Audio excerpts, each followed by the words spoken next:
같이 기도드리고 시작하겠습니다. 거룩하시고 은혜롭고 자비하신 하나님 아버지, 집 가운데 살다가 멸망받아 지옥 갈 수밖에 없었던 저희들을 불쌍히 여기셔서 예수님을 보내주시고 예수님의 흘려주신 보배로운 피로 우리의 모든 죄를 영원히 용서해 주시고 구원해 주시니 감사드립니다. 오늘 거룩한 주일에 주님의 자녀들이 주님 앞에 나와 고개 숙여 기도드립니다.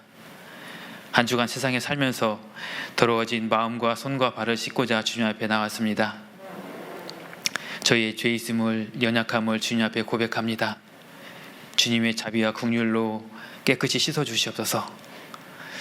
또 주님의 말씀과 교제로 저희의 연약한 믿음을 일으켜 세워주시고 지치고 상한 심령을 위로해 주시옵소서.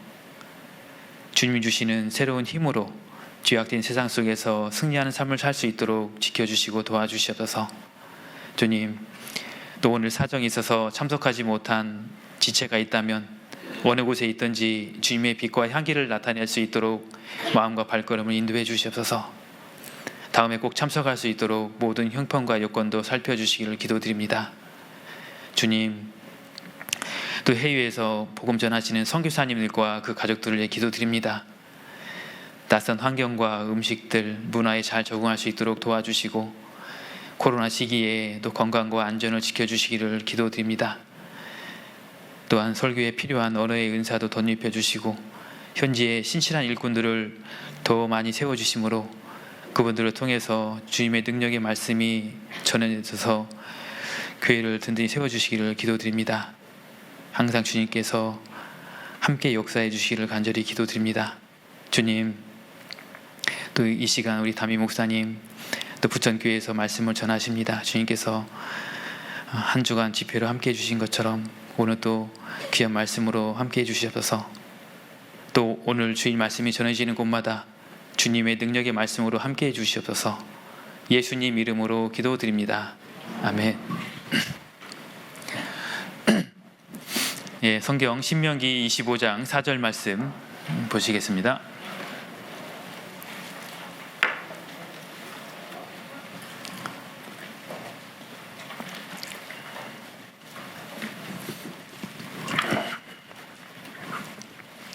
예, 같이 읽겠습니다. 곡식 떠는 소의 입에 망을 씌우지 말지니라. 신명기 25장 4절 말씀입니다. 곡식 떠는 소의 입에 망을 씌우지 말지니라. 오늘 제목이 소를 통한 교훈입니다. 아침에 오셔서 준비하면서 이미 마음속으로 많이 생각도 해보셨을 텐데 하나님께서 소에 대해서 말씀하시면서 그 누구를 가리켜서 말씀하시는 거냐, 이것을 우리에게 또 신약 성경에 가르쳐주고 있습니다. 고린도전서 9장 보겠습니다.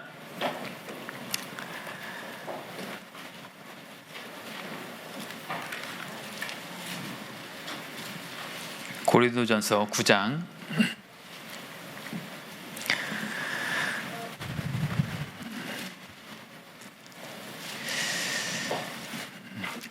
9절 10절 같이 읽겠습니다. 모세의 율법에 곡식을 밟아 떠는 소에게 망을 씌우지 말라. 기록하였으니 하나님께서 어찌 소들을 위하여 염려하심이냐. 전혀 우리를 위하여 말씀하심이 아니냐. 과연 우리를 위하여 기록된 것이니 밭가는 자는 소망을 가지고 갈며 곡식 떠는 자는 함께 얻을 소망을 가지고 떠는 것이라. 제가 14절까지 읽겠습니다. 우리가 너희에게 신령한 것을 뿌렸은즉 너희 육신의 것을 거두기로 과하다 하겠느냐. 다른 이들도 너희에게 이런 권을 가졌거든 하물며 우리일까 보냐. 그러나 우리가 이 권을 쓰지 아니하고 범사에 참는 것은 그리스도의 복음에 아무 장애가 없게 하려 함이로라. 성전의 일을 하는 이들은 성전에서 나는 것을 먹으며 제단을 모시는 이들은 제단과 함께 나누는 것을 너희가 알지 못하느냐. 이와 같이 주께서도 복음 전하는 자들이 복음으로 말미암아 살리라 명하셨느니라. 신명기 25장 4절 말씀. 곡식을 밟아 떠는 소에게 망을 씌우지 말라는 말씀을 바울 사도께서 고린도전서 9장에 인용하고 있습니다. 소라고 얘기했지만 소를 통해서 우리 일꾼들, 구원받은 그리스도인들을 말씀을 하고 있고, 또 특별히 교회 안에서 임원으로 맡은 자들, 그런 자들에게 교훈하기 위한 교훈이 있기 때문에 이 말씀을 주신 거다. 당연히 소를 위해서 그런 것이 아니냐. 우리 그리스도인들, 하나님을 섬기는 자들이 소를 통해서 틀림없이 교훈 받을 수 있는 것이 있다라고 말씀하고 있습니다. 그래서 오늘 이 소가 일꾼을 의미하는데, 우리 각자 나와 소가 같다라는 어떤 그런 생각을 가지고 말씀을 드리면 좋을 것 같습니다. 소라고 비교하니까 별로 이렇게 기분 안 좋게 생각하시는 분도 있을 겁니다. 물론 우리는 소보다 훨씬 나은 그런 존재이죠. 제가 이제 97년도에 결혼을 했는데요.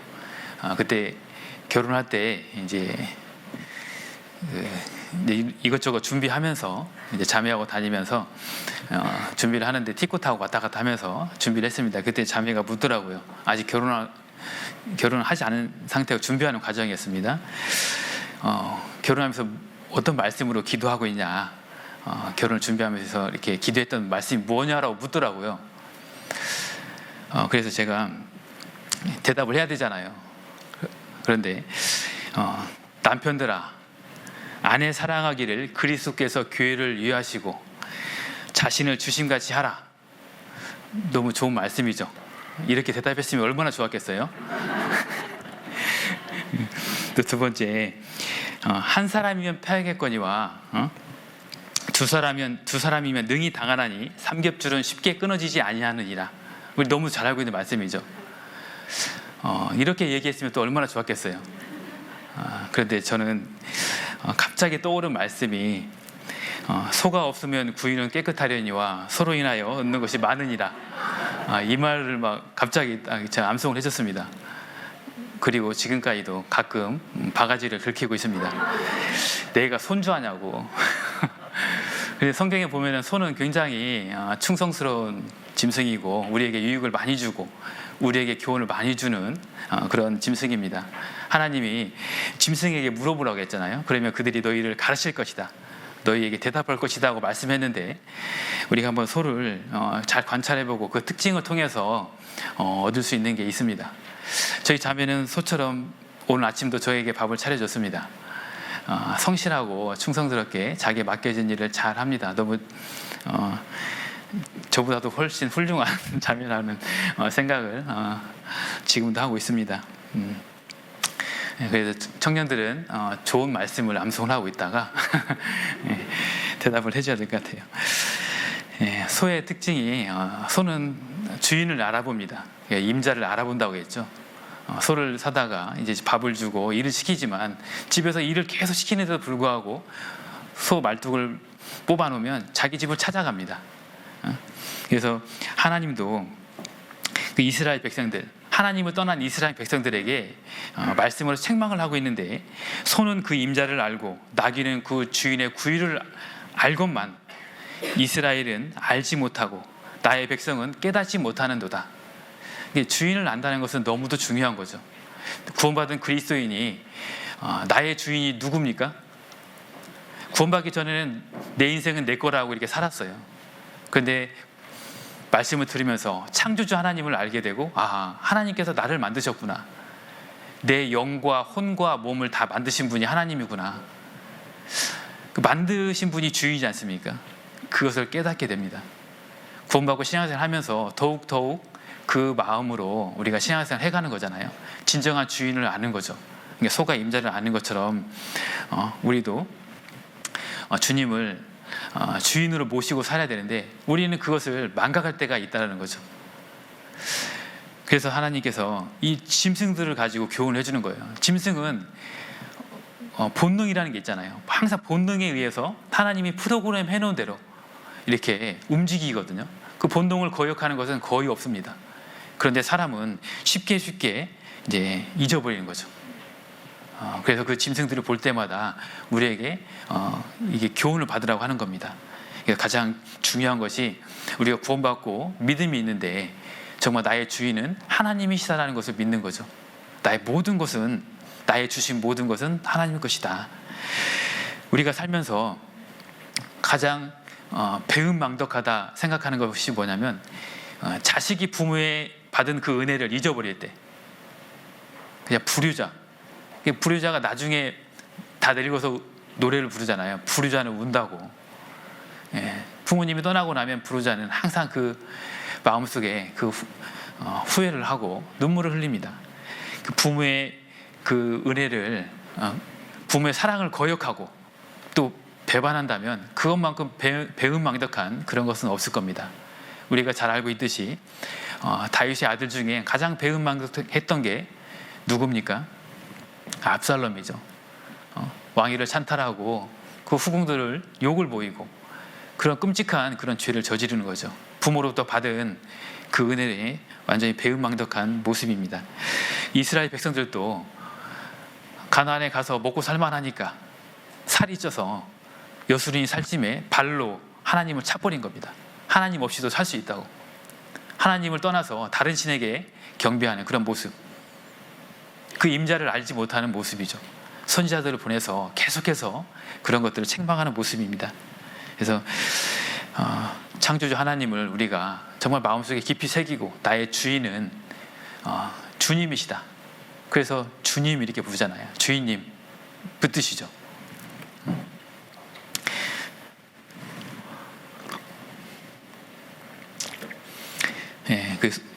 근데 이 소를 이제 사람에게 비유를 해놨는데 예수님도 소처럼 그런 모습으로 오신 분입니다. 그것을 우리에게 가르쳐주기 위해서 또 성경에 또 보여주고 있는 겁니다. 예수님의 그 네 가지 모습이 있는데 에스겔서 1장 10절 한번 보겠습니다. 에스겔서 1장 10절 말씀, 구약 성경 1151페이지 정도 됩니다. 에스겔서 1장 10절 말씀.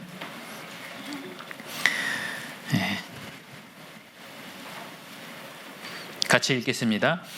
그 얼굴의 모양은 넷의 앞은 사람의 얼굴이요, 넷의 우편은 사자의 얼굴이요, 넷의 좌편은 소의 얼굴이요, 넷의 뒤는 독수리의 얼굴이니.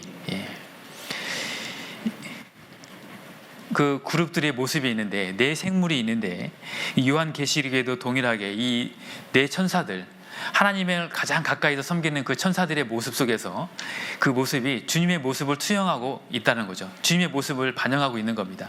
그 한쪽 모습이 사람의 얼굴이고, 사자의 얼굴이고, 사람의 얼굴이고, 이 독수리의 모습이라는 거죠. 이것을 요한계시록의 4장 7절에도 보면은 동일하게 사도 요한이 그 모습을 봅니다.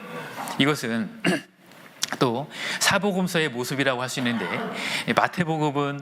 마태복음을 그 사자복음이라고 하죠. 왕의 모습, 왕으로 오신 예수님을 설명하는 것이 마태복음입니다. 그리고 마가복음은 종의 모습으로 보셨죠. 소의 형상인 거죠. 소의 복음, 또 종의 복음이라고 하는 게 마가복음입니다. 그리고 누가복음은 인자복음, 사람의 모습으로 오신 그리스도를 설명하는 거죠. 요한복음은 예수님이 하나님의 모습으로 오신 그것을 설명한 것이 요한복음입니다. 예수님의 신성을 말씀을 하고 있죠. 그래서 이 예수님의 모습도 이 소처럼 오는 그 종의 모습으로 오셨다는 거예요. 그 종의 모습으로 오신 것을 이사야에서 이미 예언하고 있습니다. 이사야에서 42장에 보시면요, 이사야에서 42장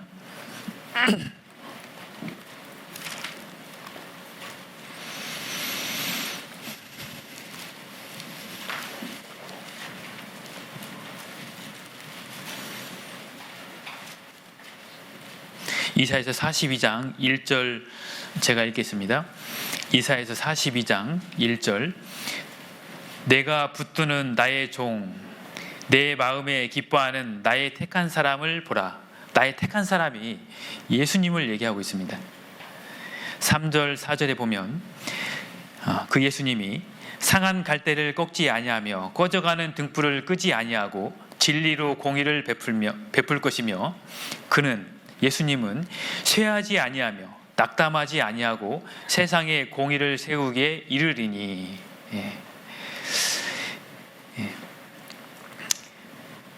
섬들이 그 교훈을 앙망하리라. 예수님은 쇠하지 아니하며 낙담하지 아니하고 세상에 공의를 세우기에 이르리니. 예수님이 이 땅에 오셨을 때 항상 예수님이 하는 그 모든 행동, 모든 말에 반대했던 게 유대인들의 종교가들입니다. 그래서 계속 반대하니까 얼마나 낙심이 되고 힘들었겠어요. 하지만 그것을 낙담하지 않고 끝까지 구원의 사역을 완성하신 것이 하나님의 뜻이었는데 그것을 이루셨다는 겁니다. 그랬을 때 이 섬들은 이방인들을 얘기하고 있죠. 이방인들이 그 교훈을 앙망하리라. 그래서 그 복음이 우리에게까지 전해진 것을 보여주고 있는 겁니다. 또 예수님에 대해서 설명한 성경 구절이 50장, 이사야서 50장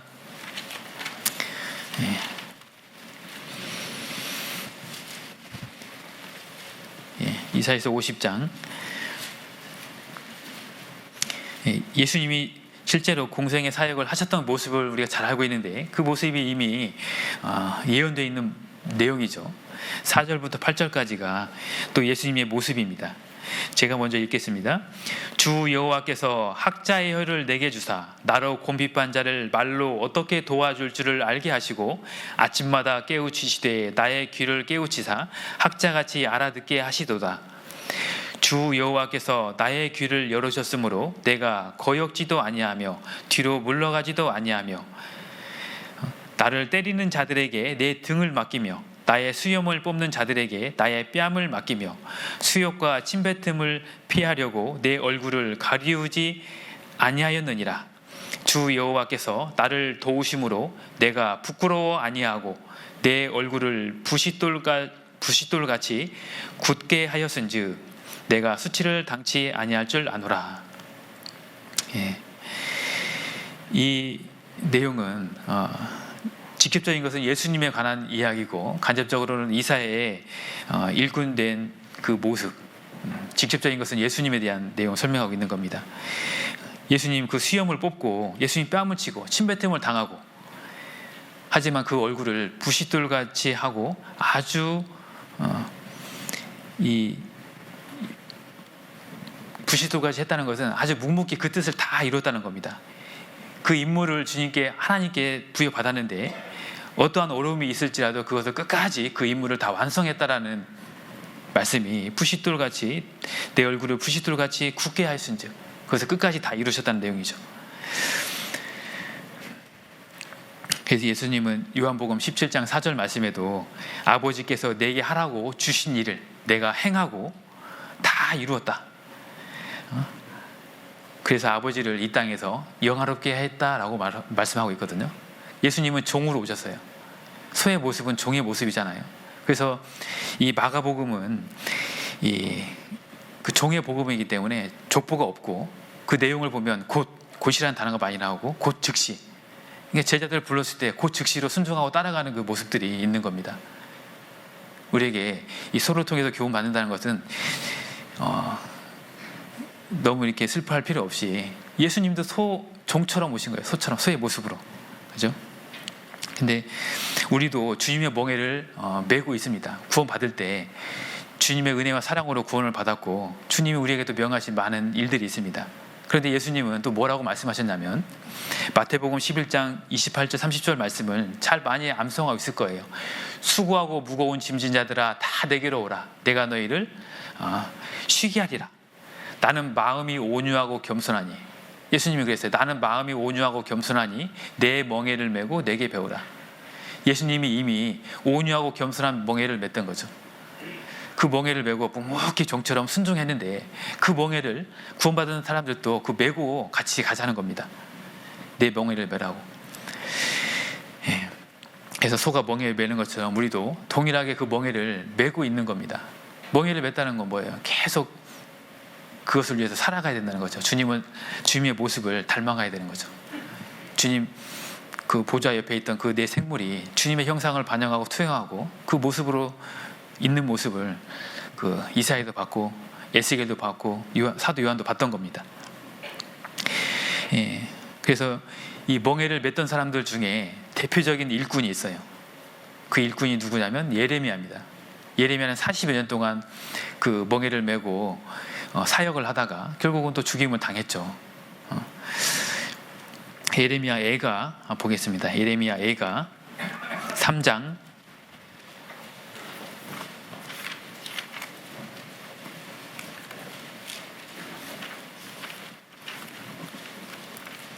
예레미야 애가 3장 27절 28절 말씀. 예레미야 애가 3장 27절 28절 말씀입니다. 1147페이지 정도 됩니다. 구약 성경 같이 읽겠습니다. 사람이 젊었을 때 멍에를 메는 것이 좋으니 혼자 앉아서 잠잠할 것은 주께서 그것을 메우셨음이니라. 사람이 젊었을 때 멍에를 메는 것이 좋으니 혼자 앉아서 잠잠할 것은 주께서 그것을 메우셨습니다. 이 예레미야 애가를 기록할 때는 많은 고난과 역경을 거치고 거의 예레미야가 그 뒤늦게 이제 회고하면서 이 말씀을 기록하고 있는 겁니다. 생각해 보니까 젊었을 때 멍에를 메는 게 좋구나. 언제가 가장 젊습니까? 언제가 가장 젊어요? 10대? 똑똑하시네. 지금 정읍교회는 굉장히 묵상을 많이 하시고 똑똑하신 분들이 많이 계신 것 같아요. 오늘이 가장 젊습니다. 오늘이 젊어요. 내일은 또 한 살 더 먹잖아. 하루하루 더 먹어가잖아요. 오늘이 가장 젊습니다. 그래서 이 소에게 멍에를 맬 때는 어떻게 하냐면 젊었을 때 멍에를 주는데 코를 뚫습니다. 저도 시골에서 자랐어요. 그 익산 IC 옆에 가면은 그 보석 박물관이 있어요. 가보셨어요? 거기가 저희 동네예요. 바로 보석 박물관 뒤에 보면 초등학교가 있는데 거기 초등학교 나왔거든요. 네, 거기에서 제가 코를 뚫고 하는 모습을 다 봤습니다. 어렸을 때 초등학교 때. 그리고 코를 뚫어서 멍에를 맵니다. 코를 뚫고 이제 일을 시키기 위해서 이제 코를 뚫는 거죠. 그래야 제어가 되니까. 그리고 이 모습도 똑같은 거예요. 코를 뚫고 끌고 다니면 주인이 끄는 대로 왔다 갔다 하잖아요. 그래서 우리가 이 멍에를 맨다는 것은 주님의 뜻대로, 주인의 뜻대로 계속 끌려다니는 어떤 그런 모습이죠. 그래서 주님의 멍에를 매라고 우리가 자유를 얻었으나 그 자유를 육신의 기회를 삼는 것이 아니라 정말 주님께 스스로 된 종이잖아요. 그 주인의 문지방에 귀를 뚫는 것처럼 우리 코가 뚫려 있고 정말 내가 귀가 뚫린 사람이라면 주님에게 계속 끌려가는 그런 삶이 필요한 거예요. 근데 예레미야는 정말 그런 삶을 살았습니다. 예레미야 그 1장 한번 볼까요? 예레미야 1장.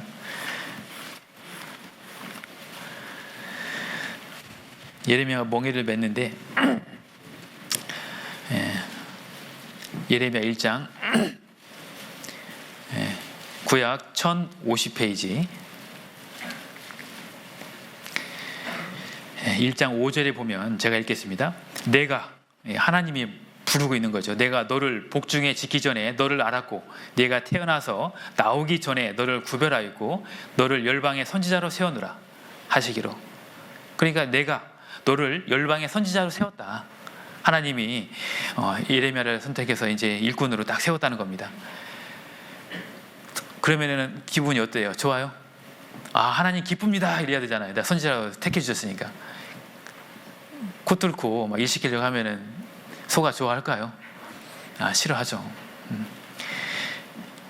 근데 예레미야도 마찬가지였습니다. 6절에 보면은 내가 가로되 뭐라고요? 슬퍼서소이다. 내가 가로되 슬퍼서소이다.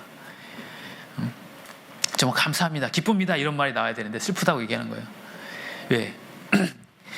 여호와여 보소서 나는 아이라 말할 줄을 알지 못하나이다. 난 너무도 연약한 존재입니다. 7절에 여호와께서 내게 이르시되 너는 아이라 말하지 말고 내가 너를 누구에게 보내든지 너는 가며 내가 내게 무엇을 명하든지 너는 말할지니라. 내가 내게 무엇을 명하든지 너는 말할지니라. 너는 그들을 인하여 두려워 말라. 담대하라 그 얘기죠. 내가 너와 함께하여 너를 구원하리라. 나 여호와의 말이니라 하시고.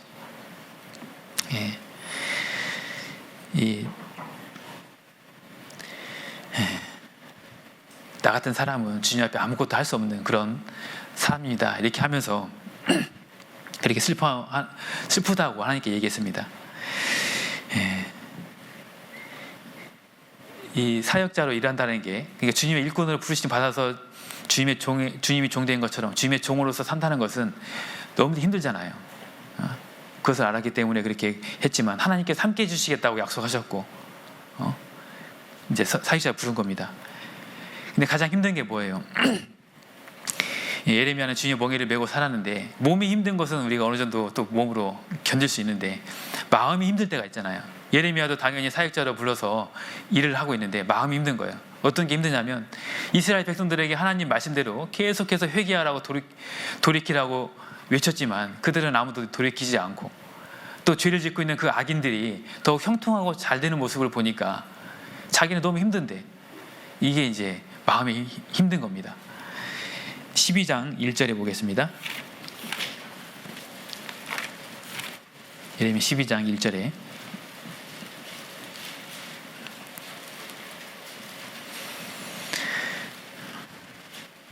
같이 읽겠습니다. 여호와여, 내가 주와 쟁변할 때에는 주는 의로우시니이다. 그러나 내가 주께 질문하옵나니 악한 자의 길이 형통하며 패역한 자가 다 안락함은 무슨 연고니이까? 계속 하나님 명령한 대로 사역을 하는데, 우리가 구원받고 우리가 신앙생활 하는데, 주님 말씀대로 지켜서 하는데 우리는 더 힘들고, 세상에 있는 악인들, 구원받지 않은 사람들은 더 잘 되고, 이런 모습 보면은 우리가 신앙생활 할 때 굉장히 힘들 수 있잖아요. 예레미야도 동일했던 겁니다. 이게 어찌 도대체 이게 무슨 연고입니까? 이렇게 묻고 있는 거죠. 5절에 네가 보행자와 함께 달려도 피곤하면 어찌 능히 말과 경주하겠느냐? 내가 평안한 땅에서는 무사하려니와 요단의 창이란 중에서는 어찌 하겠느냐? 네가 지금 보행자가 달려도 이렇게 힘들어하고 피곤해 하는데, 지금도 피곤하고 힘들다면 나중에 말하고 달려야 되는데 지금 아직 경기를 시작하지도 않았다. 이 초반부터 이렇게 힘들어하면 어떻게 하냐? 그것을 얘기하고 있는 거죠. 내가 평안한 땅에서는 무사하려니와, 지금 너는 평안한 땅에 있지 않냐? 너를 지금 누가 때리기를 하냐? 감옥에 가두기를 하냐? 그러지 않았잖아. 나중에는 그런 것들이 닥칠 건데, 그랬을 때는 너가 어떻게 할 거냐? 그걸 얘기하고 있는 거죠. 평안한 땅에서는 무사하려니와 조금 시간이 지나면 요단의 창이란 중에, 그 요단의 창이란 중에 들어가서 요단강 물이 많으면 목숨이 위태위태하잖아요. 그런 생명의 위협이 느낄 때까지 됐을 때는 네가 어떻게 하겠느냐?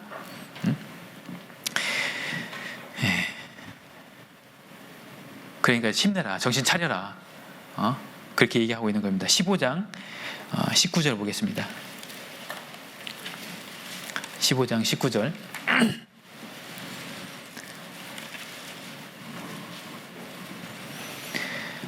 제가 읽겠습니다. 예레미야 15장 19절. 여호와께서 이같이 말씀하시되 네가 만일 돌아오면 내가 너를 다시 이끌어 내 앞에 세울 것이며, 네가 만일 천한 것에서 귀한 것을 취할 것 같으며 너는 내 입같이 될 것이라. 그들은 내게로 돌아오려니와 너는 그들에게로 돌아가지 말지니라. 내가 만일 천한 것에서 귀한 것을 취할 것 같으면, 이 말 참 어려운 말이죠. 근데 내가 만일 천한 것에서 귀한 것을 취할 것 같으면, 이 말은 이 백성들의 그 말을 귀를 기울이지 말고 여호와 하나님이 주시는 그 말씀에 귀를 기울여라. 그러니까 예레미야가 계속 사역을 하지만 백성들이 조롱하고 그 회유를 하는 겁니다. 예레미야에게. 우리가 신앙생활 때도 그렇잖아요. 너 지금 사는 거 보니까 이렇게 힘없게, 이렇게 불쌍하게 가난하게 살고 있냐? 어렵게 살고 있냐? 그런 이야기 들을 수 있잖아요. 하나님의 말씀과 반대되는 그런 이야기들을 듣는 겁니다. 백성들의 말에 귀를 기울이지 말고 하나님이 주신 말씀에 귀를 기울이라, 그 뜻이거든요. 너는 내 입같이 될 것이라. 하나님이 말씀한 것을 계속 전달하는 내 입같이 될 것이니라. 그들은 내게로 돌아오려니라. 타락한 유다 백성들은 너에게로 돌아와야 되는 거죠. 예레미야에게로 돌아온다는 것이 뭐예요? 하나님에게로 돌아오는 그런 모습이잖아요. 돌아오려니와 너는 그들에게로 돌아가지 말라, 그렇게 말씀하고 있는 겁니다. 예레미야가 아무리 사역해도 어떠한 눈에 보이는 결실이 나타나지 않으니까 그것만큼 힘든 게 없잖아요. 우리가 아무리 애쓰고 수고하고 해도 뭔가 결과가 바로바로 나타나지 않으니까 신앙생활이 힘들고 지칠 때가 있는 겁니다. 내가 지금 살고 있는 게 맞는가, 그런 고민도 들 때가 있죠. 그럴 때 무엇을 봐야 되냐면 하나님 말씀을 봐야 되죠. 말씀. 하나님은 무엇이라고 말씀하고 있는지, 하나님이 나에게 무엇을 약속했는지 생각을 해야 되잖아요.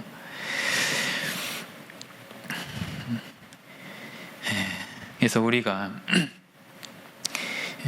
선을 행하되 낙심하지 말지니 피곤하지 아니하면 때가 이름에 거두리라. 우리가 선을 행하되 낙심하지 말지니 피곤하지 아니하면 때가 이르면 거두리라. 주님이 주신 그 때가 있는 거죠. 인내하고 참고 기다리는 그 때가 필요한 겁니다. 예레미야는 거의 40여 년을 그 사역을 했습니다. 여기 구원받고 40년 지난 분 계세요? 네, 40년, 50년 되신 분이 정말 대단하신 분이죠. 그동안에 교회 안에서 붙어서 정말 주님이 주시는 말씀, 그 말씀을 지키면서 그 말씀 안에서 살아가려고 몸부림치고 발버둥 치는 게 얼마나 힘듭니까? 우리가 마지막 때라고 얘기를 하고 있잖아요. 그런 거 보면 볼수록 더욱 세상은 더 악해져 가고 더 타락해 가고 있는 게 세상이지 않습니까? 하나님 말씀과 더욱 멀어져 가고 있는 거죠. 예레미야도 그것을 계속 보면서 끝까지 하나님이 주신 그 사역을 했던 겁니다. 그래서 내가 젊었을 때 멍에를 매는 것이 좋다라고 마지막 회고하면서 그렇게 얘기를 하고 있는 거죠. 이 멍에를 맨다는 것의 그 의미가 뭐냐? 아까 말씀드린 것처럼 이 소는 주인의 종이 되는 것입니다. 종이 되는 거죠. 종이 되는 모습이에요. 종이 된다는 것은 그 주인에게 굴복하는 그런 모습인 거죠. 순종하고 복종하는 모습인 겁니다. 그래서 이제 나이가 들어서 이렇게 구원받으신 분도 있고, 또 구원받은 지 오래됐는데도 아직도 변화되지 않는, 하나님 앞에, 말씀 앞에 굴복되지 않는 그런 모습을 가지고 있는 분이 있는 겁니다.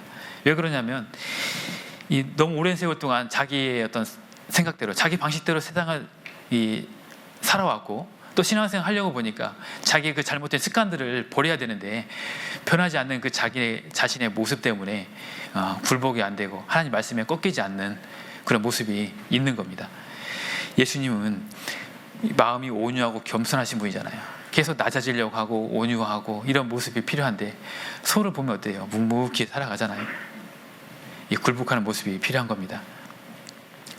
이 소가 멍에를 맨다는 것은 개인적으로 정말 주님 앞에 복종하는, 굴복하는 모습이라고 할 수 있는 겁니다. 그리고 소에게 짐을 메울 때 어떻게 돼요? 그냥 무조건 처음부터 무거운 걸 메우는 게 아니죠. 계속 훈련을 시키고 분량에 맞는 그런 짐을 계속 지어주는 겁니다. 주님도 마찬가지로 우리가 감당할 수 있는 그런 분량들을 우리에게 짐을 지어주는 거죠. 그리고 이 짐은 각자 매야 되는 거죠. 사람이 젊었을 때 멍에를 매는 것이 좋으니 누구랑 앉아요? 혼자 매는, 각자가 매는 십자가가 있다고 하잖아요. 우리 멍에도 각자가 매야 되는 거죠. 각자가, 누가 대신 매줄 수 있는 게 아니라는 거죠. 혼자 앉아서 멍에를 맬 때 앉아서 맨다는 거예요. 근데 실제로 소를 키울 때는 소를 멍에를 딱 걸면은 막 이렇게 쟁기질 할 때도 나가고 이렇게 구루마를 끌기도 하고 하지 않습니까? 근데 소가 서 있을 때 멍에를 매거든요. 그러니까 이 교훈은 사람에게 얘기하는 거잖아요. 사람에게 혼자 앉아서 우리에게 신앙적으로 교훈을 주기 위해서 이렇게 가르치고 있는 거죠. 낮은 마음이 필요하다는 거예요. 겸손하고 낮은 마음. 혼자 앉아서 이 잠잠할 것은, 이 멍에를 매면 힘들잖아요.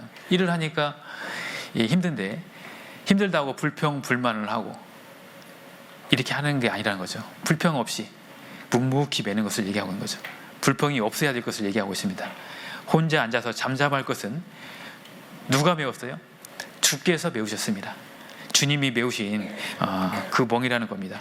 예레미야는 불평을 많이 하긴 했죠. 하지만 정말 돌이키면서 그것을 잘 감당했습니다. 예레미야는 여기 15장 19절 봤잖아요. 16장 2절에 보면은 결혼도 하지 말라는 명예를 매요. 16장 2절에 보면 너는 이 땅에서 아내를 취하지 말며 자녀를 두지 말지니라. 왜? 결혼하면은 바벨론의 포로로 잡혀갈 때 다 흩어지게 될 거고 자녀가 죽임을 당하는 것을 봐야 되고, 정말 그 이스라엘 백성들이 앞으로 겪어야 될 그런 환난 속에서 있어야 될 일을 실물 교훈으로 이렇게 미리 얘기해 주는 겁니다. 그러니까 그 총각으로 그 사역을 했던 거예요. 40년 동안 죽을 때까지. 그리고 5절에도 보면은 상가집에도 가지 마라. 여호와께서 이같이 말씀하시되 상가에 들어가지 말라. 또 8절에는 잔치집에 가지 말라. 너는 잔치집에 들어가서 그들과 함께 앉아서 먹거나 마시지 말라. 예. 그 바빌론의 포로로 잡혀갈 때 죽은 사람은 뭐 전쟁이 일어나면 그렇잖아요. 묻을 수 있는 시간도 없을 것이고 상가에 가서 그렇게 상을 치를 수 있는 상황이 아니라는 거죠. 잔치집이 가서 음식 먹고 즐겁게 지낼 그런 일이 없다는 거예요. 그런 것을 정말 삶 속에서 그런 멍해를 실제로 메고 갔던 겁니다. 우리도 신앙생활에 보면은 정말 하지 말아야 할 것들이 많잖아요. 버려야 될 것들, 죄들을 버려야 되고, 뭐 술을 버려야 되고, 뭐 담배를 버려야 되고, 건강을 해롭게 하는 거, 그런 것을 버려야 되고, 구원받고 처음에 신앙생활 할 때 그런 것들을 절제하려고 할 때 너무 힘들잖아요. 하지만 예레미야는 하나님이 주신 그 명령들을 다 그 멍에를 메고 갔다는 겁니다. 예. 그것을 손은, 그리고 말씀드린 것처럼 묵묵히 일을 하는 소리예요. 묵묵히. 왜냐하면 우리는 옆에 주변 상황을 보면은 교회 안에서도 그렇죠. 뭔가 봉사 직분이 있고 뭔가 여러 가지 봉사를 합니다.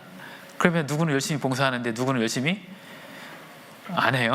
놀고 있어요. 그러면은 그거 보고 마음이 상하죠. 막 속으로 막 이렇게 부글부글 끓기도 하고, 이것을 통제하고 절제하는 겁니다. 근데 이제 그리스도인과 그리스도인이 아닌 사람들 봐봐요. 그리스도인들은 정말 성실하게 열심히 일을 하는데도 이렇게 생활이 펴지지 않는 분도 있잖아요. 근데 세상 사람들 보면은 막 뭐 별로 일하는 것 같지 않은데 잘 되는 모습도 있고, 우리 신앙생활 할 때 우리는 세상 사람들 같이 막 놀러도 잘 안 다니잖아요. 전도하러 다니고 교회에 뭐 일하고 복음 전하는 그 일에 바쁘다 보니까 이 전도 집회 많이 하고 가면 너무 힘들잖아요. 내 개인적인 시간이 없어지니까. 근데 그 시간을 주면은 뭘 할 것 같아요? 그래서 요백의 사자가 요백에 와서 말을 했습니다. 소는 밭을 갈고 나귀는 곁에서 풀 뜯는데, 그러니까 소는 열심히 일을 해요.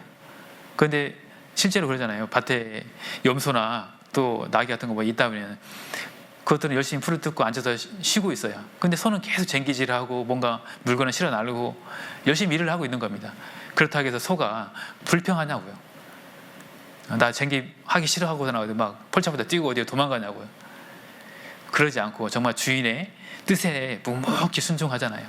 주변의 상황에 상관없이 그렇게 한다는 거죠. 우리 신앙이 뭡니까? 신앙은 주변 환경에 내 마음이 흔들리는 게 아니죠. 믿음이 흔들리는 게 아닙니다. 믿음은 하나님의 말씀에 순종해서 그대로 말씀을 믿고 의지하고 살아가는 거지, 우리가 어떤 일이 벌어질 때 이 상황에 뭐 흔들리는 게 아닌 거죠. 주변 환경에 이런 휩쓸리는 그런 것은 믿음의 삶이 아니라고 할 수 있는 겁니다. 소는 밭 갈고, 이 밭에서 가다, 밭은 소는 밭 갈고 나귀는 옆에서 풀을 뜯는데 밭을 간다고 했잖아요. 그럼 밭이 어디냐 이거죠. 밭. 하나님이 밭이 어딘지를 말씀해 주셨는데 고린도전서 3장 9절에 보면 우리는 하나님의 동역자들이요. 우리는 하나님의 동역자들이잖아요. 우리 교회 성도들은 너희는 하나님의 밭이요. 너희라고 해요. 너희. 이 교회를 말하고 있는 겁니다. 교회는 하나님의 밭이다. 교회에 오면은 항상 무엇을 합니까? 일하죠. 예. 주일날 이렇게 예쁘게 멋있게 차리고 왔는데 편하게 있다가 커피 마시다가 가는 것이 아니라 뭔가 여러 가지 봉사를 또 많이 하게 되지 않습니까? 교회를 통해서 하나님이 일을 하십니다. 하나님. 주님도 이 땅에 오셔서 계속 소처럼 오셔서 일을 하고 가셨어요. 종처럼. 예수님도 그랬잖아요. 하나님이 일하시니까 나도 일한다고. 예수님이 하나님이 일하는 것을 쉬지 못하게 하라. 우리가 계속 움직이고 일할 때 주님께서도 우리를 통해서 계속 일하고 계신 거예요. 그래서 그 일을 할 때 묵묵히 소처럼 불평불만하지 마라. 이스라엘 백성들이 어쩌다가 다 멸망당했습니까? 예. 원망하다가, 고린도전서 10장에 보면은 우상숭배하다가, 간음하다가, 하나님을 시험하다가, 음행을 하다가, 결국은 원망하다가 다 멸망당하고 여호수아와 갈렙 두 사람만 가나안 땅에 들어갔잖아요. 불평불만 속에서 그런 원망도 나올 수가 있는 겁니다. 서로 생각하면 원망할 수가 없겠죠. 그리고 소는 열심히 일을 하다가 나중에 결국은 어떻습니까? 엘리사가 12개월이 소를 가지고 있는 큰 농부였습니다. 엘리야가 불렀을 때 소 2결이를 잡아서 동네 사람들에게 나눠주고 그 제구를, 그 기구를 다 불살라서 삶아서 다 주변 사람들에게 주고 쫓았습니다. 열심히 일하는 소를 결국은 나중에 소는 제물로 바쳐지잖아요. 소가 제물로 바쳐지는 것처럼 주님도 어떻게 됐어요? 예수님도 종으로 오셔서 묵묵히 그 일을 하시다가 십자가에서 피 흘려 바쳐주신 거죠. 산 제사를 드린 겁니다. 그래서 에베소서 5장 2절 보겠습니다.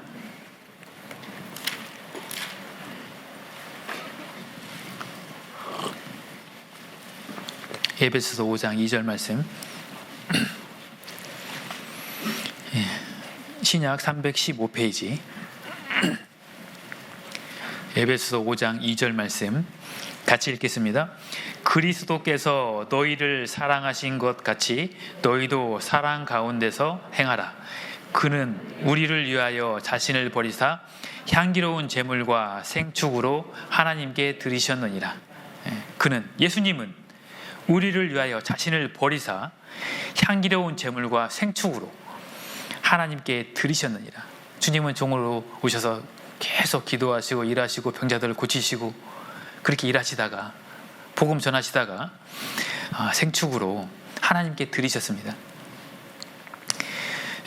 향기로운 제물로 드리셨죠. 누구를 위해서? 우리를 위해서, 나를 위해서. 그러니까 우리도 구원받았다면 다시 우리를 주님 앞에 산 제사로 드려야 된다는 거죠. 그러므로 형제들아, 내가 하나님의 모든 자비하심으로 너희를 구원하노니 너희 몸을 하나님이 기뻐하시는 거룩한 산 제사로 드리라. 하나님이 기뻐하시는 거룩한 산 제사로 드리는 그 모습이 우리의 삶이 되어야 되는 거죠. 결국은 끝까지 일하다가 헌신된 삶을 살아야 되는 겁니다. 그래서 이 소의 일생이 그렇죠. 근데 소 중에 소가요. 소의 특징 중에 가장 큰 특징이 뭡니까? 소는 또 힘이 세잖아요. 힘없는 소 일을 못 시키죠. 소가 힘이 센 이유가 뭐예요? 많이 먹어서? 유가 4개라고 하잖아요. 유가. 소 유가 4개래요.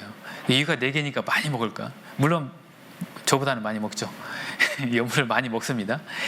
먹는데 소가 힘이 센 이유는 우리 잘 알고 있습니다. 소가 그 풀을 뜯어먹는데 그 풀에서 무슨 힘이 나오겠냐, 무슨 영양가가 있을까 생각하는데 그걸 뜯어먹고 뭐 젖도 나오고 힘도 나오잖아요. 근데 이 되새김질을 하기 때문에 소가 그 힘이 세다는 거죠.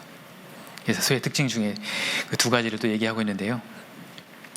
레위기 한번 찾아보겠습니다. 레위기 11장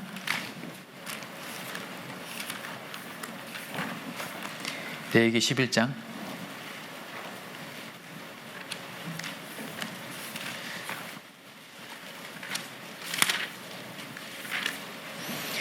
11장 2절 3절 말씀 같이 읽겠습니다. 이스라엘 자손에게 고하여 이르라. 육지 모든 짐승 중 너희의 먹을 만한 생물은 이러하니 짐승 중 무릇 굽이 갈라져 쪽발이 되고 새김질하는 것은 너희가 먹되. 굽이 갈라지고 쪽발이 되고, 굽이 갈라져 쪽발이 되고 새김질하는 것은 너희가 먹되. 대표적인 것이 이제 소지 않습니까? 새김질하는 것은 계속, 되새김질하는 것은 말씀을 계속 묵상하는 그런 교훈을 받을 수가 있는 거죠. 굽이 갈라지는 겁니다. 구원받은 사람은 세상과 굽이 갈라진 구별된 삶을 살아야 되는 거죠.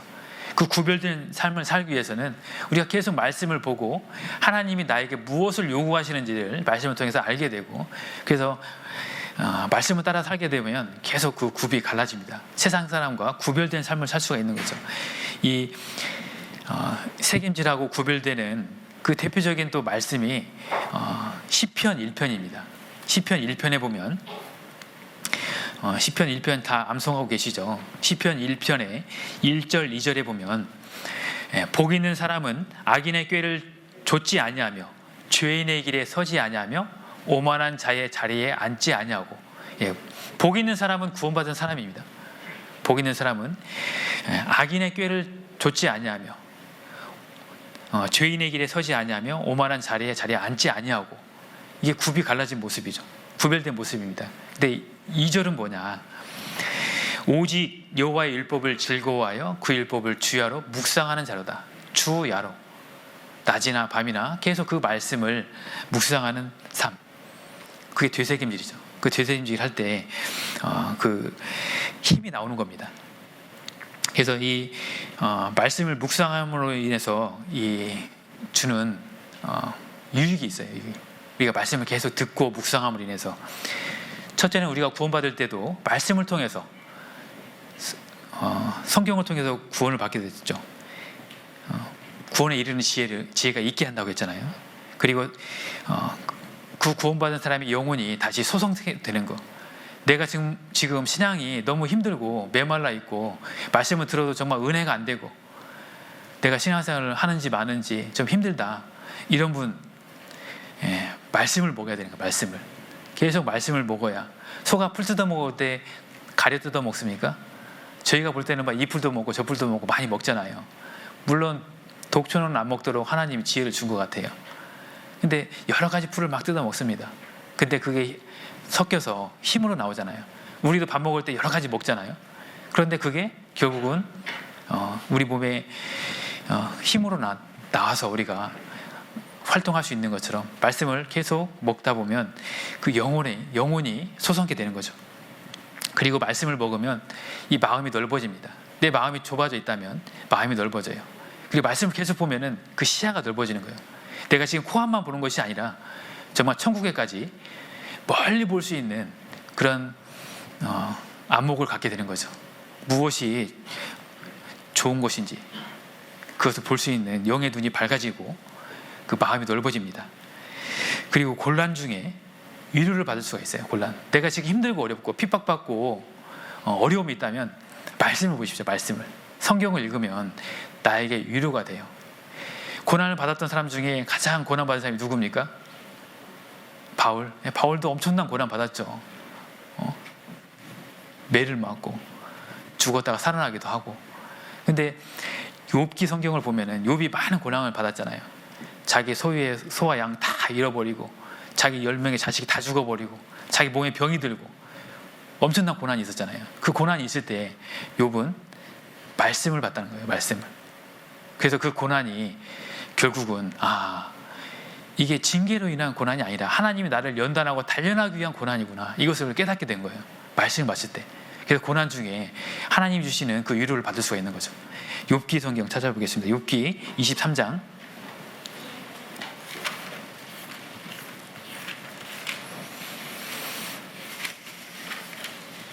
네, 욥기 23장.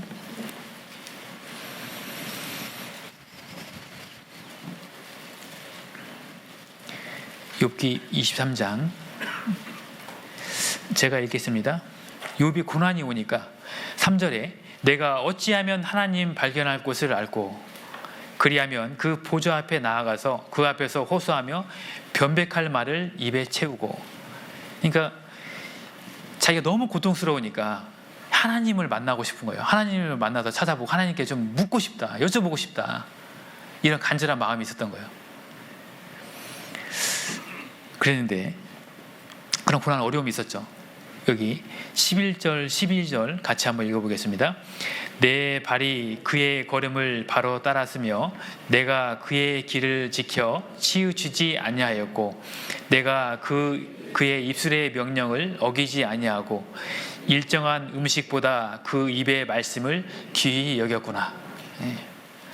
내가 그 입술의 명령을 어기지 아니하고 일정한 음식보다 그 입의 말씀을 귀히 여겼구나. 그러니까 밥은 먹으면서 맛있는 거 차차히 먹으면서 말씀은 안 보면 이거 회개해야 됩니다. 내가 힘들고 어려울 때 정말 여기 있는 것처럼 그 명령을 어기지 않았고 그 말씀을 지켜 살았는데 이 고난이 나한테 어떻게 오지? 왜 오지? 그런 고민을 했던 거예요, 욥은. 그랬을 때 하나님이 10절을 깨닫게 해준 겁니다. 10절을 같이 읽어보겠습니다. 나의 가는 길을 오직 그가 아시나니 그가 나를 단련하신 후에는 내가 정금같이 나오리라. 내가 정말 주님의 뜻대로 순전하게 살고 있었는데 이런 고난과 어려움이 왜 오지? 자기 자신을 돌아본 거예요. 그게 만약 우리도 마찬가지죠. 말씀에 비춰보니까 내가 돌아보니까 내가 정말 주님 앞에 잘못 살은 부분이 있구나. 그것을 주님이 깨닫게 해주려고 징계로서 그런 것을 줄 수도 있겠죠. 그런데 아무리 돌아봐도 뭔가 떠오르지 않는 거예요. 하나님의 연단일 수도 있다는 겁니다. 그것을 분별하려면 내가 11절, 12절의 삶을 살고 있나 이거예요. 굽이 갈라지고 쪽발이 갈라지고 되새김질하는 그 삶을 살고 있나 이거죠. 그 삶을 내가 꾸준하게 살고 있다면 정말 주님이 나를 연단하기 위해서 고난과 어려움을 주고 있다는 겁니다. 그렇게 받아들이면 되겠죠. 그래서 말씀을 계속 보면은 주님을 경외하게 만들어요. 하나님을 더욱 알게 되잖아요. 말씀을 묵상하고 계속 읽음으로 인해서 하나님을 알게 되면 하나님이 얼마나 크신 분인지, 얼마나 능력이 많으신 분인지 그것을 알게 되는 겁니다. 그러니까 하나님을 경외할 수밖에 없는 거죠. 나를 창조하신 하나님, 정말 나의 주인 되신 하나님, 그분이 더욱 커질수록 나는 작아지지 않은 거예요. 그랬을 때 주님에게 쉽게 끌려가서 주님의 이끌림대로 살 수가 있게 되잖아요. 그래서 이 묵상을 할 때 여호와의 율법을 주야로 묵상하는 자로다. 되새김질하는 자로다. 주야로. 그래서 다윗도 묵상을 많이 했던 사람이죠. 그래서 시편에 이렇게 얘기하고 있습니다. 시편 63편 6절 말씀.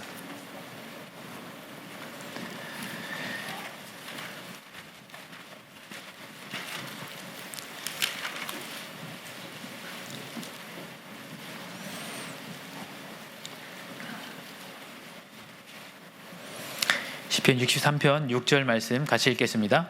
내가 나의 침상에서 주를 기억하며 밤중에 주를 묵상할 때에 하오리니. 내가 나의 침상에서 주를 기억하며 밤중에 주를 묵상할 때에 하오리니. 그러니까 아침의 침상은 침상은 앞에 나와 있는 침상은 아침에겠죠. 아침에도 주님께 기도하고 묵상하고 밤중에 주를 묵상할 때 하오리니. 그 침상에 또 밤에 그 침상에서도 묵상한다는 겁니다. 이 소를 보면 어때요? 소는 서 있을 때도 되새김질을 해요, 안 해요? 일하다가도 쉬는 시간 있으면 또 뭐해요? 일하가도 하고, 또 소가 앉아서 무릎 꿇고 이렇게 눈 감고 졸 때가 있잖아요. 졸면서도 계속 껌 씹듯이 묵상을 하잖아요. 되새김질을 하는 겁니다. 계속 하는 거예요. 주야로 묵상하는데 무엇을 묵상할 것인가? 많은 말씀들이 있어요. 말씀을 읽으면 그 말씀을 묵상하겠지만 우리가 무엇을 묵상할 것인가 한번 생각해 보면 시편 145편을 보겠습니다.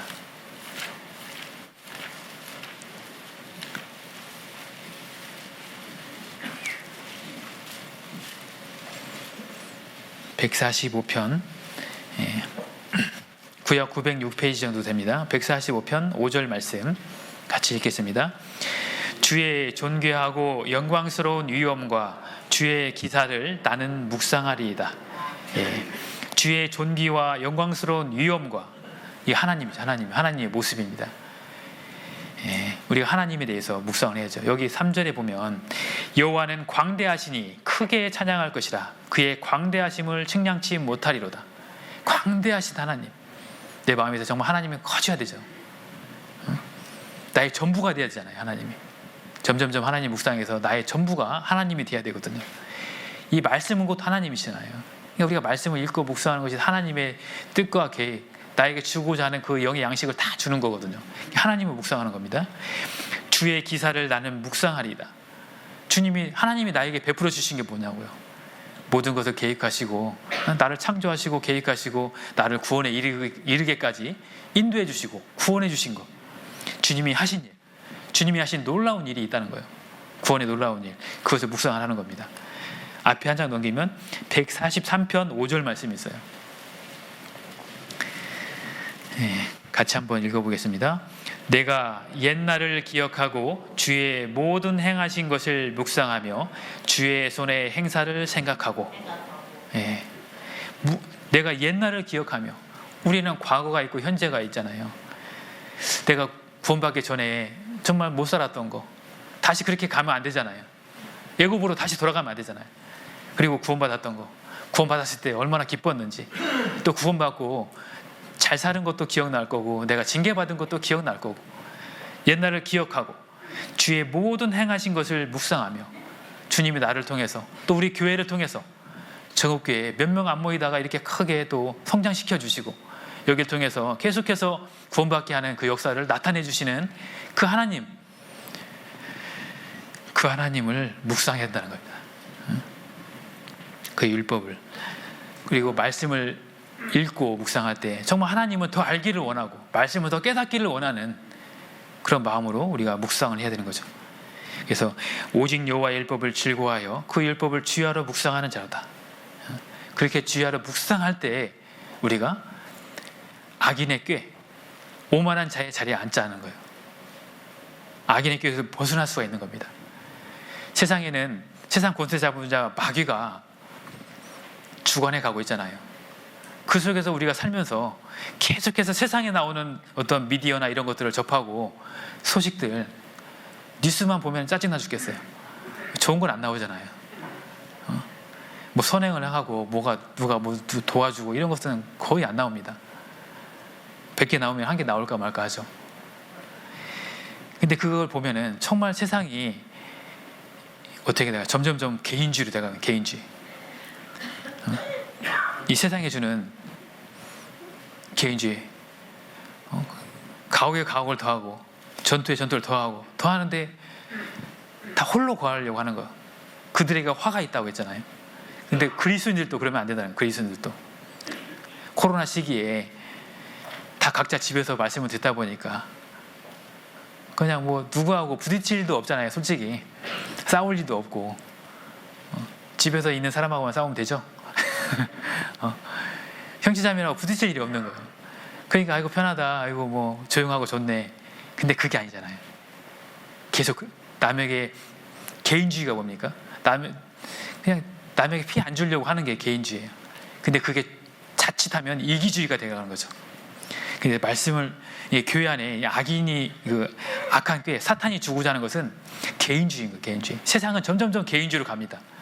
근데 성경 말씀을 계속 묵상을 하면 개인주의가 아니라는 것을 알아요. 항상 하나님은 모든 성도와 함께 됐고, 우리 가운데 거하신 그 성령께서 역사를 하시는 거예요. 모여야 역사가 되는 겁니다. 모이기를 패하는 어떤 자들의 습관과 같이 하지 말고 모이기를 더욱 힘쓰라고 말씀했죠. 개인주의가 교회 안에 들어오면 안 됩니다. 세상은 점점점 그렇게 흘러가고 있어요. 성경은 연합을 얘기하고 있잖아요. 그래서 말씀, 기도, 교제는 연합하는 것을 얘기하고 있잖아요. 기도도 각자 기도하지만 또 합심 기도라는 게 있잖아요. 한 목표를 놓고 같이 모여서 그 시간만큼. 왜? 모여야 마귀가 틈타지 않으니까. 우리 개인 기도 해보신 분은 알 거예요. 기도하고 하려고 눈 감으면은 집중이 안 될 때가 있죠. 뭐 이것저것 생각나잖아요. 그러면 막 고개를 막 흔듭니다. 그것도 생각을 떨치려고. 합심 기도 같이 모여서, 그것도 필요한 겁니다. 그리고 이 말씀을 보지 않고 계속 기도만 하면은 신비주의에 빠질 수 있는 거예요. 어떤 환상을 보고 어떤 신비한 것을 경험해서 거기 쫓아갈 수가 있는 거예요. 근데 그 꿈을 막 꿨다고 꿈 얘기하고 신비하게 꿈이 탁탁 맞는 거예요. 신기하잖아요. 그걸 쫓아갈 수 있는 거죠. 근데 말씀을 보면 그런 것을 꿈꾸는 자들 신청하지 말라고 했잖아요. 그거 듣지 말라는 거잖아요. 그래서 말씀이 참 중요합니다. 말씀을 봤을 때 말씀은 우리에게 계속 교훈해줘요. 타협하죠, 타협. 이 라오디게아 교회하고 우리 요한계시록에 나오죠. 두아디라 교회. 이런 교회들을 보면은 두아디라 교회는 공업 지역이었고 여기는 농업 지역이죠. 공업 지역에 이제 그래도 좀 경제적으로 부유하고 소비도시지 않습니까? 먹고 마시고 하는 것들이 많죠. 그런 사람들이 이 세상과 타협하는 그런 것들이 많이 들어오는 겁니다. 내가 정말 생활 가운데 타협한 것은 있지 않을까. 소가 굽이 갈라졌다 했잖아요. 구별이 돼야 되는데 타협하게 되고 그것을 또 용납하는 겁니다. 요한계시록에 두 아들의 교회에다가 또 경고했던 게 그거예요. 자칭 선지자라 하는 여자 이세벨을 내가 용납하였다. 신앙생활 한다고 하면서 음행을 받아들이고 우상의 제물을 먹게 하고 그런 죄들을 이 두 아들의 교회에서 용납했던 겁니다. 교회에서 죄를 용납하면 안 되는 거잖아요. 근데 말씀을 보면 볼수록 더 굽이 갈라지게 되는 거예요. 그래서 마지막 때가 되면 될수록 거룩한 자는 더 거룩해지고 악한 자들은 더 악해져 가게 그렇게 돼가고 있는 겁니다. 그래서 우리가 말씀을 계속 묵상하고 읽고 묵상할 때 힘이 생기는 거예요. 소처럼. 근데 이제 소가 다 좋은 것만 있는 건 아니죠. 소한테 한번 받쳐본 부분 계세요? 소에게 한번 들이받쳐본 분. 잘 받는 게 황소가 잘 받기도 하죠. 근데 암소도 좀 받기는 합니다. 저는 소에게 뿔로 들이받친 적은 별로 없어요. 근데 뒷발에 맞아봤습니다, 제가. 소 걸음 치우러 들어갔다가 뒷발을 치길래 제가 어떻게 했겠어요. 걸음 삽으로 엉덩이를 한번 찰지게 때려줬습니다. 제가 딱 들어가고 소 이제 걸음을 치우러 들어간 다음에 소들이 다 앞으로 붙어야 이제 맞을까봐. 소에게 있는 버릇이 있는데 소가 들이받는 게 있어요. 여기 출애굽기 21장 한번 보겠습니다. 창세기 출애굽기 21장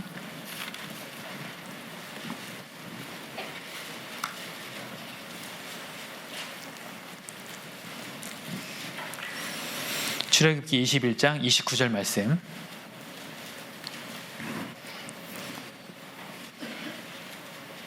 같이 읽겠습니다. 소는 본래 받는 버릇이 있고 그 임자는 그로 인하여 경고를 받았으되 단속하지 아니하므로 남녀간에 받아 죽이면 그 소는 돌로 쳐 죽일 것이고 임자도 죽일 것이며. 소가 본래 받는 버릇이 있어요. 다 그런 게 아니라 받는 버릇이 있는 소가 있습니다. 그러니까 그 소 좀 단속 좀 하라고 동네 사람들이 막 이렇게 경고를 하는 거예요. 그 소 좀 받는다고 좀 버릇 좀 고치든지 어떻게 단속하라고. 그 말을 듣고도 그 임자가 그것을 단속하지 않으면 소도 죽이고 임자도 죽이라고 돼 있잖아요. 끔찍한 거죠. 좋은 것도 있지만 이 안 좋은 것을 통해서 우리가 반면교사, 우리가 가르침을 받을 수가 있는 겁니다. 우리 본성에도 소같이 들이받는 성질이 있어요. 그죠? 나에게 잘해주는 사람을 사랑하는 것은 당연한 거잖아요. 그죠?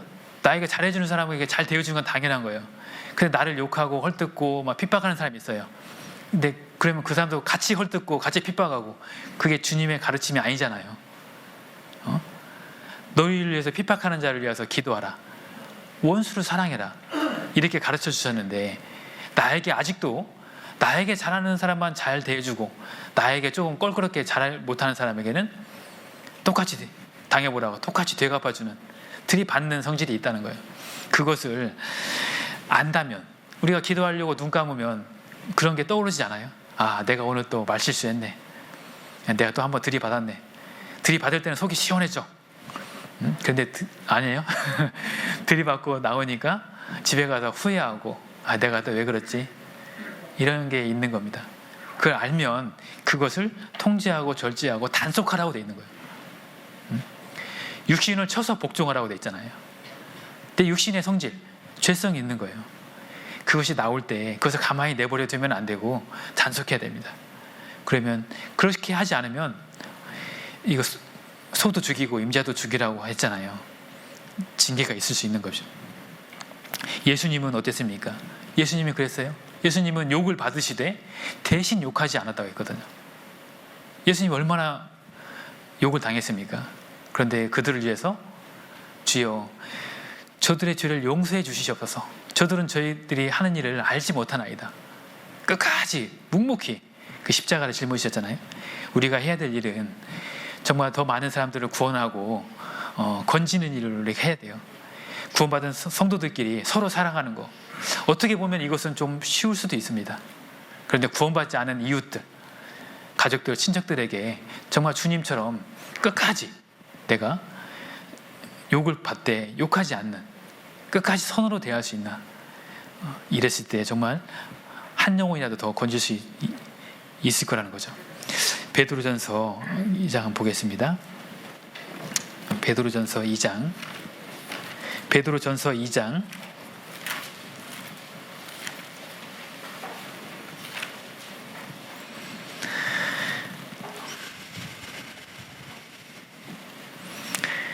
22절부터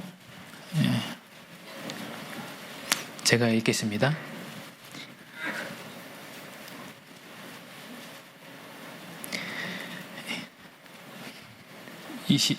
베드로전서 2장 22절부터 저는 죄를 범치 아니하시고, 저는 예수님을 가리키죠. 그 입에 죄사도 없으시며 욕을 받으시되 대신 욕하지 아니하시고 고난을 받으시되 유협지 아니하시고 오직 공의로 심판하는 자에게 부탁하시며. 예수님이 욕을 받을 때에 욕을 만약 했다, 그러면 어떻게 하는 거냐? 욕을 받았는데 욕을 했다, 그럼 들이받는 거잖아요. 그러니까 예수님은 그렇게 하지 않았다는 거예요. 고난을 받으시되 유협지 아니하시고, 침을 뱉고 막 때리고 그렇게 했을 때 같이 들이받을 수도 있는데, 같이 침 뱉고 같이 막 할 수 있는데 그렇게 하지 않았다는 거예요. 주님은 그렇게 하지 않았어요. 오직 공의로 심판하시는 자에게 부탁하시며. 용서해달라고 부탁했잖아요. 그들을 심판해달라고 하지 않았잖아요. 친히 나무에 달려 그 몸으로 우리 죄를 담당하셨으니. 그래서 예수님은 실제로 우리에게 이제 가르침을 주셨죠. 마태복음 5장 38절부터 44절에 보면은 또 눈은 눈으로, 이는 입으로 갚으라 하였다는 것을 너희가 들었으나 나는 너희에게 이르노니 악한 자를 대적하지 말라. 악한 자를 대적하지 마라. 내 오른편 뺨을 치거든 왼뺨을 돌려대라. 속옷을 가지고자 하는 자에게 겉옷까지 주라. 너를 억지로 오리를 가고자 하는 자에게 심리를 동행해 주라. 너희 원수를 사랑하며 너희를 핍박하는 자를 위하여 기도하라고 이렇게 실제로 가르침을 주셨습니다. 그래서 주님을 생각할 때 대신 그 욕을 받으시되 대신 욕하지 않았다는 거, 이 아주 중요한 겁니다. 우리 생활 가운데 굉장히 이 배워야 될 어떤 큰 교훈이죠. 그래서 또 이 소중에 또 안 좋은 표현으로 되어 있는 게 완강한 암소라는 표현이 있어요. 호세아서 성경에 보면 호세아 시대는 너무 타락했던, 우상숭배하고 했던, 죄가 만연했던 시대죠. 근데 그들의 마음이 완고하고 완악했다. 고집이 있었다는 거예요. 고집. 소도 고집 부릴 때 있죠. 그러면 어떻게 해요? 가만히 놔둬요? 막대기로 때리잖아요. 소모는 막대기.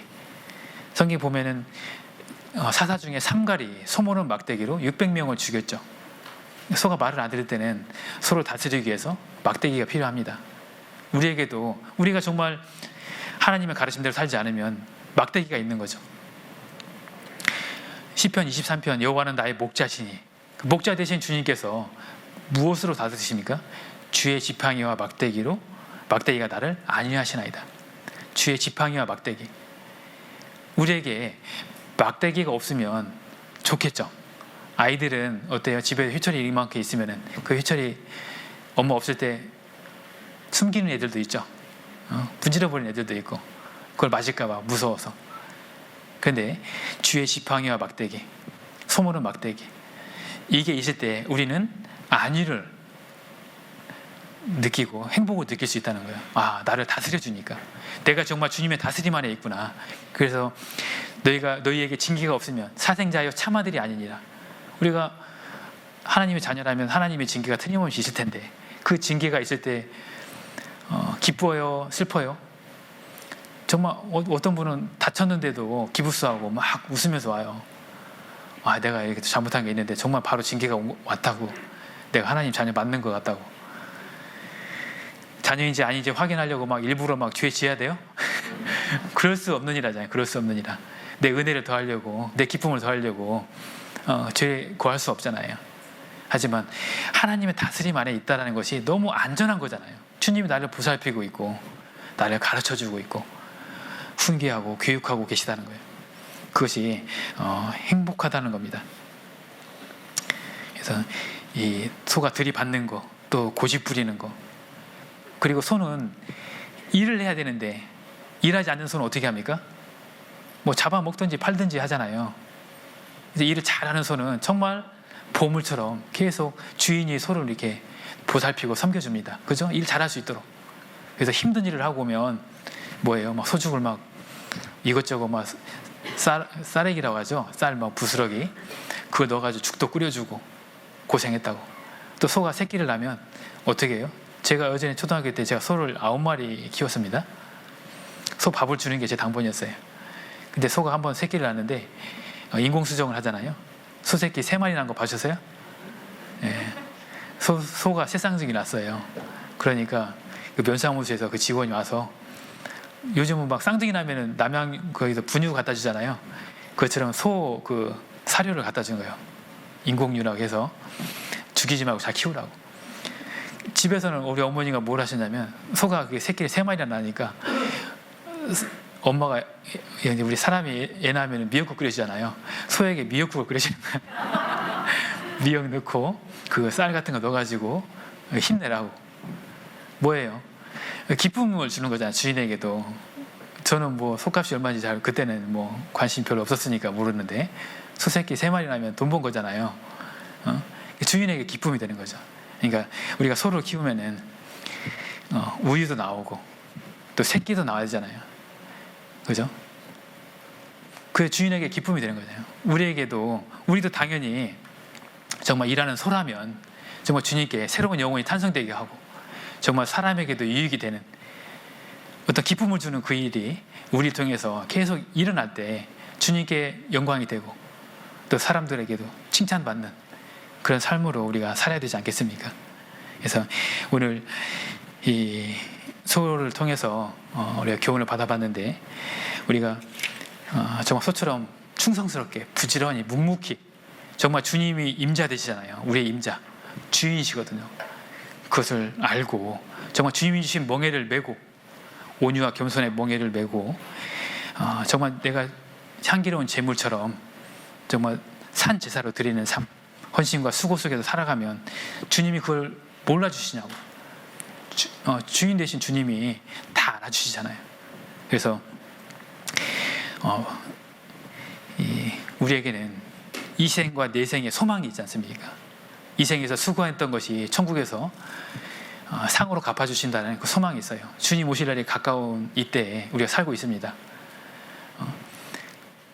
천국에서 얻을 상, 많은 사람을 옳은 대로 돌아오게 하는 자는 별과 같이 영원토록 비치리라. 그리고 마태복음 13장 43절에는 그때 주님이 다시 오는 그때에 의인들은 자기 아버지 나라에서, 천국에서 뭐같이 빛나요? 해같이 빛나리라. 해같이 비친다. 귀 있는 자는 들으라 그랬거든요. 정말 주님께서 우리에게 주실 상급을 들고 오시는 그날이 있습니다. 우리가 주님 오실 때 정말 칭찬받는 그런 삶으로 살다가 영광 돌리다가 주님 앞에 갈 수 있도록 했으면 좋겠습니다. 오늘 또 봉사자님 또 소를 키우시더라고요. 오늘 아침에 알았습니다. 예, 정말 주변에 있는 것으로 하나님 우리를 가르치고 계신데요. 깊이 있게 생각해 보면 모든 것이 우리에게 교훈을 주고 우리를 자신을 바라보게 하는 것 같습니다. 예, 오늘 소를 통한 교훈 여기까지 말씀을 드리겠습니다. 같이 기도하고 마치겠습니다. 언제나 우리와 함께 하시는 주님 감사합니다. 제가 이 땅에 태어난 것도 감사한데 또 주님의 그 귀하신 보혈의 피로 구원해 주심 또한 감사를 드립니다. 또 주님의 귀한 일꾼 삼아 주심 또한 감사를 드립니다. 주님께서 종의 모습으로 이 땅에 오셔서 사시다가 하늘 성소에 들어가신 것처럼 우리도 주어진 그 인생을 주님의 말씀에 순종하는 그 길을 걷다가 주님 만날 수 있도록 도와주시옵소서. 온전히 저희를 통해서 주님의 영광만이 나타나기를 간절히 원합니다. 무엇보다도 주님께서 저에게 명하신 때를 얻든지 못 얻든지 말씀을 전파하라는 그 명령을 받고 또 그 일을 수행하고자 합니다. 주님께서 더욱 힘주시고 도와주시옵소서.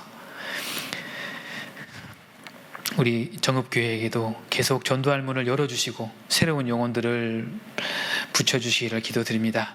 또 이번 달에도 집회들이 계획되어 있습니다. 다음 주부터 또 은장의 집회가 계획되어 있고 중고등부 집회 계속 이어집니다.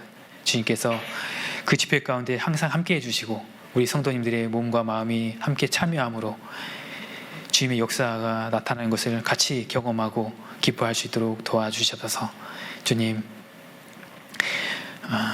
주님 오신 그날 정말 잘했다, 착하고 충성된 종아, 내가 작은 일에 충성하였으니 내 주인의 즐거움에 참여하라는 그 말씀처럼 그 칭찬을 듣는 저희가 되도록 도와주시길 원합니다. 주님, 또 우리 복음을 위해서 앞서 일하시는 담임 목사님에게 더욱 건강과 지혜와 능력을 더해 주셔서 복음을 전하고 교회를 세우는 그 일에 부족함이 없도록 채워주시옵소서. 또 오늘 오후에 있는 모든 일정 가운데 주님께서 함께해 주시길 바라며 저희를 사랑하시는 예수님 이름으로 기도드립니다. 아멘.